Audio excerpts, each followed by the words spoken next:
Good morning and buenos dias. I am Abu Sha'b and welcome back for another lesson in Puerto Rican Express, the fastest way to fluency. This morning I am going to reveal the unknown, the X factor, the X files, the X, how X came to represent and symbolize the unknown in Western culture, mathematics, and such.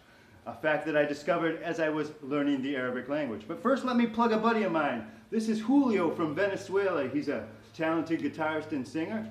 He can be found at YouTube as Julio Guitar, I believe is the name of his channel, and he's on my friends list on my Facebook page.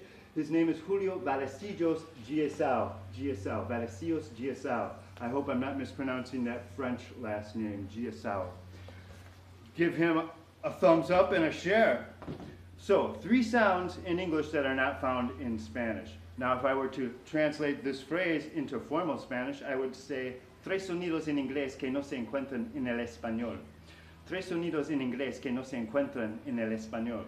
Now, if I were to translate this same phrase into a more colloquial Spanish, I would say, tres sonidos que no existen en español, that do not exist. 3 sounds that do not exist in Spanish. I also dropped the definite article from el español, and I just say español. Tres sonidos en inglés que no existen en español. No existen, or not to exist, is the more common way you would express that idea in Spanish. For example, the custom of saying buen provecho before somebody eats, which is a social obligation in Latin culture, does not exist in Anglo culture. No existe in la cultura anglosajona, Anglo culture. But, ¿cómo se dice buen provecho en inglés? How do you say buen provecho in English? No existe. You can say enjoy your meal, but it's not a social obligation. The custom does not exist in English. So, the first letter or sound that doesn't exist in Spanish is Z, the Z sound. The Z sound, as in everybody's favorite word, the zoo, the zoo. The zoo in Spanish, at least for me, is a horrible tongue twister because it's el zoológico, with the accent above the third O. Check that out, el zoológico. If that weren't enough, you really have to say, have to put the word park in front of it. El parque zoológico is the correct way you would say the zoo in formal Spanish. El parque zoológico, zoológico, zoológico. It's still a tongue twister for me. Another word that shows how the Z is pronounced in American Spanish would be the left arm. El brazo izquierdo. When we talk about body parts, we almost always use the definite article, el or la, if it's a feminine body part. El brazo izquierdo.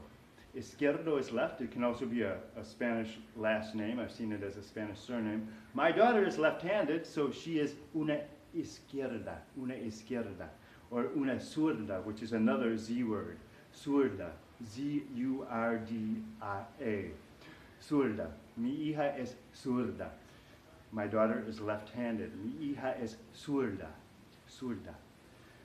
So, hunting in American Spanish would be la casa, la casa. Now you can see this word is phonetically identical to house or home, which is la casa. Mi casa es su casa. My house, my home is your home. Mi casa es su casa. I believe everybody knows that Spanish phrase, do we not?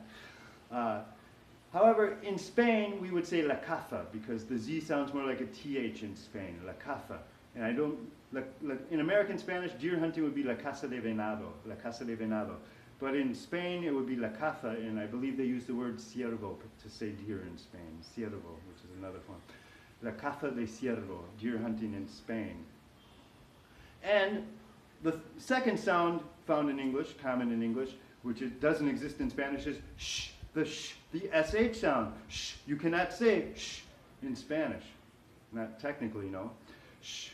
Which is why X came to be the unknown factor. X really comes from when they tried to translate the works of Persian and Arabic speaking mathematicians from the early Islamic empires. When the Moors were in Spain and they were trying to translate these works into a European language, especially Spanish, and they found out that a very common Arabic word is Sha'b, with a guttural stop at the end. This is formal Arabic for thing or something, Sha'b.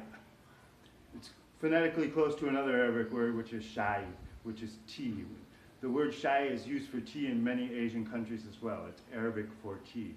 But The word for thing or something, which appeared all over in these mathematical works, could not be translated into Spanish.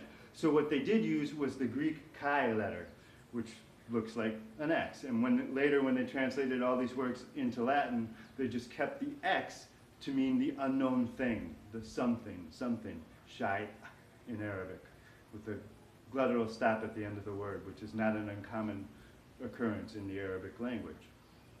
So the third vowel sound, or the third sound in English, which is the most common vowel sound, that doesn't exist in Spanish is our schwa sound, which we use in almost every word in English, right? Like, look at my examples, dad and wow. One's got an A, one's got an O, but they have the same vowel sound, that schwa sound. Now, if we were going to say dad in Spanish and pronounce it as if we were reading it in Spanish, it would be dad, with that soft A sound, because the vowels in Spanish always have the same sound that never changes. The A is A, the E is A, the I is E, the O is O, thank God, and the U is U. So we always have these 5 vowel sounds that never change in Spanish. I, E, E, U, U.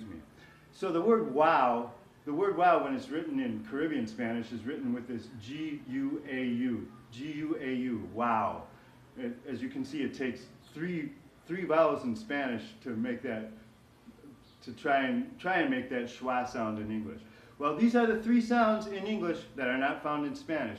Thank you for watching Puerto Rican Express, the fastest way to fluency. Have a great day.